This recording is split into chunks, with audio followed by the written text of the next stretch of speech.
This segment of Naperville Sports Weekly is brought to you in part by the Daily Herald. So Aaron, you guys start the 2013 season. The fourth overall is Metea boys track program. Excited? I know you got some big numbers in the program this year. No, definitely. We're starting off our indoor season with 105 athletes currently right now. Actually, we're hoping to be getting a few more as our winter sports start to finish up with wrestling and basketball as they're finding success heading into the postseason. But definitely we'll be adding to those numbers and hoping to finish our indoor season really strong. I imagine with the team, a group so big, team building's got to be a big aspect of it. I saw you guys held your lock-in last week. Mm-hmm. How important is an event like that to kind of get these guys working together? Definitely. I mean, with a large team such as ours, it's important because we have all these students coming from all sorts of areas in the school at all different levels academically and socially. So therefore, it's really important that we really foster a team aspect right from the beginning. So that way we have our team lock-in, and it's something that was approached to me by one of my assistant coaches, Chris Rohde, who brought it to me as an idea, and I said, great, wonderful, that something we need to do to kind of foster that really team bonding experience, especially in track and field, it being such an individual sport. We want to make sure that we're putting the team above us all, so that way we can have success together.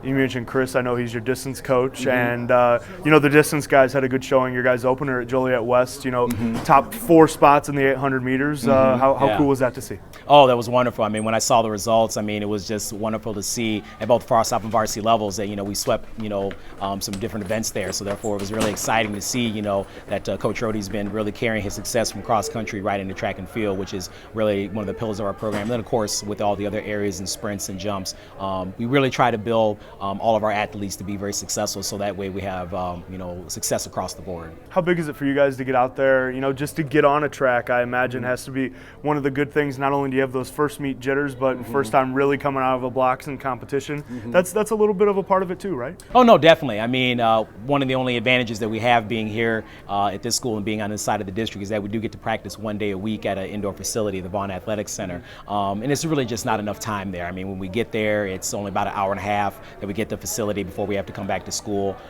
So to get on a track and compete for the first meet, to definitely get those jitters out and see what we have, and athletes can kind of start to see and build their success from there. What's it like, as far as factors for you guys getting this team ready for competition? I know it seems like the indoor season's a lot about building in track for when you get outdoors. Right, and that's just something we had to, as part of being a new high school, is that we had to have the athletes, especially the younger ones coming from the middle school where they don't have the indoor season, that like the indoor season is about building for the outdoor, that, we try to, grow you, athletically and in every other aspect, so that way by the time we do get to outdoor season, you're ready to hit the ground running, and therefore, have success as we get towards the end of that season.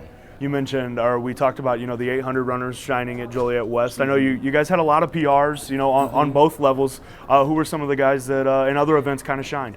One that stands out to me is a sophomore, actually, Kelvin Gavant. He's new to track and field completely, and he jumped in a long jump for his first competition and jumped 19 feet.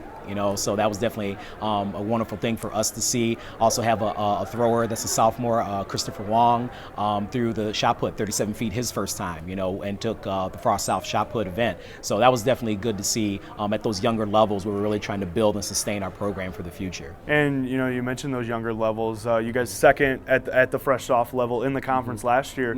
What's it like making that transition? What would you say the biggest difference is for some of these guys when they come from that fresh soft competition to getting to that first varsity race? Yeah, definitely. I think it's just a natural progression that you're on a different playing field at the varsity level.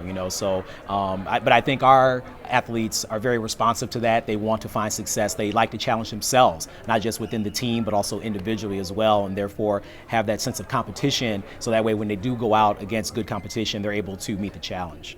4 state qualifiers individually last year, plus a relay for you guys. How big was that? First state qualifiers in the young part of this program, I imagine, had to be a huge step for you guys as a program. No, definitely. It was a great experience for those guys to kind of end their track and field careers with us. They were the foundation of our program. So for those individuals that made it in the relay team, they were able to kind of finish their careers on a very high note and really see the true success that they've been building, and the beauty of our sport of track and field. to be down on that blue track at Charleston is such a great thing, and they, had kind of said, man, we wish we had gotten here earlier, so definitely, we can now take that and take those words of wisdom and impart it in our younger athletes, so that way they can find that experience much sooner. We've mentioned the youth so far, only one of those state qualifiers coming back. Do you have to change your approach at all when you have such a younger team compared to when you had some veterans last year? Not really. I think we do have some athletes, again, trying to build a program from other sports as well.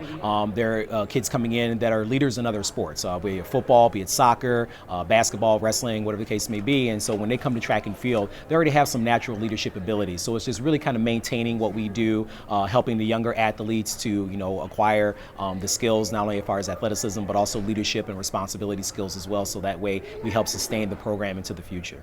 We've seen some guys get down to state for you. We've seen some successful cross-country seasons, some successful outdoor track seasons for you guys. What's this next step for Metea?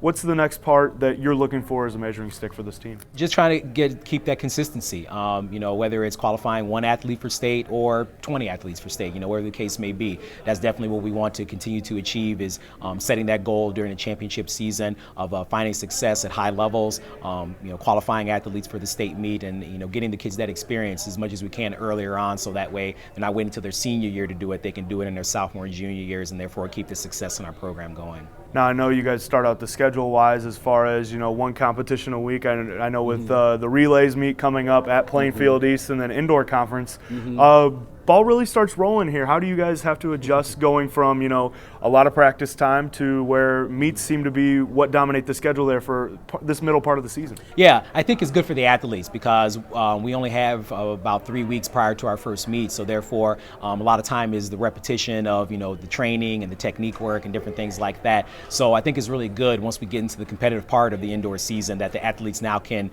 shine. They can use the talents and the techniques and the training that we've been imparting in them, and now use it to the best of their abilities to set the bar, set good goals for themselves, continue to get PRs, so that way they can find success in all ways. Well, Aaron, I know you got a big group of athletes. We'll let you get back to them. Thanks for the time. Okay, thank you for having me.